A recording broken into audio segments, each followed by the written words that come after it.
Jangan lupa like, komen, dan subscribe channel YouTube TVRI Bengkulu dan nyalakan lonceng notifikasinya. Oke pemirsa, kita lanjutkan lagi obrolan kita pagi ini bersama dengan Bang Julian Tanel selaku pebisnis muda dengan tema kita yaitu berani berbisnis di usia muda.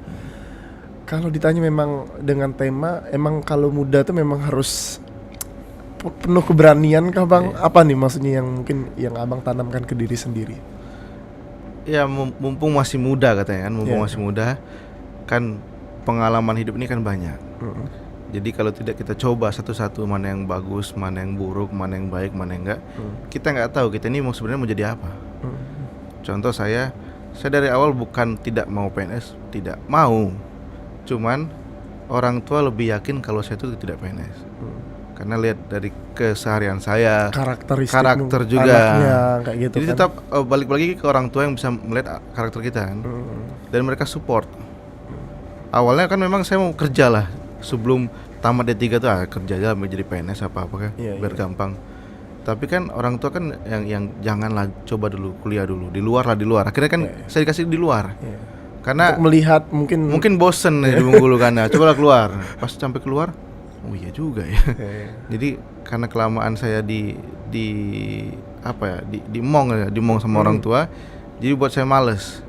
Jadi ada juga satu titik yang dimana kita harus mempressure diri kita sendiri. Contohnya apakah kita keluar dari rumah, apakah bikin usaha yang resikonya besar, atau ngambil langkah yang harusnya nggak kita ambil, tapi dengan pertimbangan dan keyakinan ada hasilnya. Jadi memang harus ada yang kita lakukan.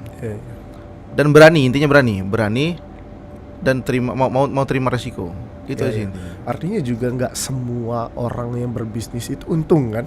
Enggak. Kan? Kalau untung semua, jadi pembisnis semua kita. Gitu kan. Ada juga berpikirnya bisnis ini coba-coba. Ada yang memang mau tekun dan ada yang akhirnya kecemplung. Nah, tinggal tentukan aja kamu bisnis itu dari mana. Kalau saya sih jatuhnya sih kecemplung ya. Kecemplung dan akhirnya mendalami. Akhirnya menyelam bener gitu kan. Betul. Di dunia bisnis gitu ya, kan. Mau melihat gitu kan bagaimana segmen pasarnya, ritme kerja mungkin seperti apa, SOP dan standarnya juga gitu kan. Tapi beralih mungkin Bang, kita kan Abang punya 2 bisnis nih Bang. Tadi kan bisnis golf, salah satu di bidang mungkin penyedia alat-alat olahraga, dan satu lagi di food and beverage. Jadi kalau dibilang cross major nih Bang gitu. Betul. Gitu kan, cross major kan gitu kan. Itu gimana ceritanya dan mungkin apa yang Abang rasakan saat mungkin menjalani 2 bisnis itu? Untuk yang resto khususnya steakhouse ini, yang tadi di awal saya sampaikan, saya kan mau bikin coffee shop. Oh iya, tetap ada ide coffee shopnya ya. Jadi di atas tuh coffee shop, bawah itu mau bikin garasi. Nah, sudah setengah jalan coffee shop di atas itu. Kenapa pindah ke steak, ke resto? Karena ada abang saya, abang sepupu saya dari Jakarta itu, yang hobi makan daging. Yang daging-daging yang tebal-tebal gitu kan. Saya juga baru tahu kalau begitu mahal itu daging kan. Dan memang rasanya enak gitu ya. Kenapa kita bikin restoran steak gitu ya? Di sini tantangan lagi nih, restoran steak itu apa? Iya, saya nggak tahu gitu kan. Karena memang benar basically jurnalistik yang kuliahnya memang ini kan. Saya harus jujur, saya ngomong restoran steak itu apa? Steak itu apa sih? Daging. Daging bukan daging sapi. Bukan, katanya ini daging sapi impor, dibikin begini, dibikin begitu. Oh sudah, kalau begitu saya di steak ini, saya tidak mau langsung ngambil keputusan, saya mau belajar dulu setahun 2 tahun. Saya dibawa abang saya kan? Iya lah, 1-2 tahun itu saya dibawa abang saya tuh, lihat dia gimana cara mengelola, gimana cara dia dapat untung dan menyelesaikan rugi. Maksudnya untung rugi juga. Kita rugi hampir berapa banyak atau berapa lama tuh di awal-awal tuh. Karena memang kita nggak mau menyerah kan. Akhirnya di tahun-tahun berikutnya 3 tahun lewat, sudah mulai kelihatan lah demand dan income-nya. Nah, baru agak mulai jalan sedikit. Cash flow-nya udah mulai enak lah yang ngeliat kurvanya. Lumayan lah. Dan saya berani maju. Kalau awal-awal saya ampunin daripada saya bikin riba kan. Iya. Justru malah nanti akan berpengaruh dengan bisnis-bisnis yang Abang muda bangun kan. Makanya berani dan terukur.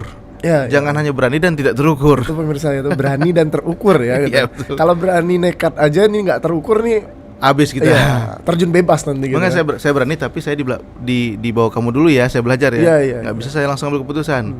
Oh ya, tapi jangan lama-lama katanya. Ya. Makanya berarti itu semua belajar tuh dari belajar. Iya gitu. Dari pengelolaan awal lah ya. Saya ini kan kalau nggak belajar gimana cara bisanya? Toh juga saya di sekolah nggak begitu pintar-pintar amat kan. Nah itu semuanya tetap belajar. Cuman ada belajar yang bisa secara teori dan belajar langsung ke lapangannya. Melihat langsung. Iya, itu lebih ke lapangan saya sih. Gimana cara jualan gini. Daripada harus baca buku banyak-banyak tuh saya bukan nggak suka, tapi bukan tipe saya kayaknya. Bukan karakter Bang Jula ya. Bukan. Kayak gitu ya. Dan akhirnya memutuskan untuk bikin sendiri sekarang atau masih tetap ikut? Bukan bikin sendiri, saya melanjutkan. Oh, melanjutkan.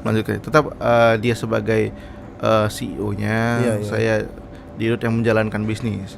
Karena kalau di Stick memang kita ada kerjasama sama beberapa orang lah, termasuk Om juga kan ikut. Jadi daripada saya sok tahu, saya tetap belajar terus saja, ngikut abang saya di bisnis itu, di Stick. Atau juga mungkin artinya tetap, maksudnya tetap ada fokusnya menjalankan bisnis, maksudnya entah itu di food and beverage ataupun di peralatan golf tadi gitu. Betul. Tapi ditahan dulu Bang ceritanya, kita lanjutkan lagi di segmen berikutnya. Untuk para pemirsa, jangan kemana-mana, tetap di Opini Obrolan Pagi ini.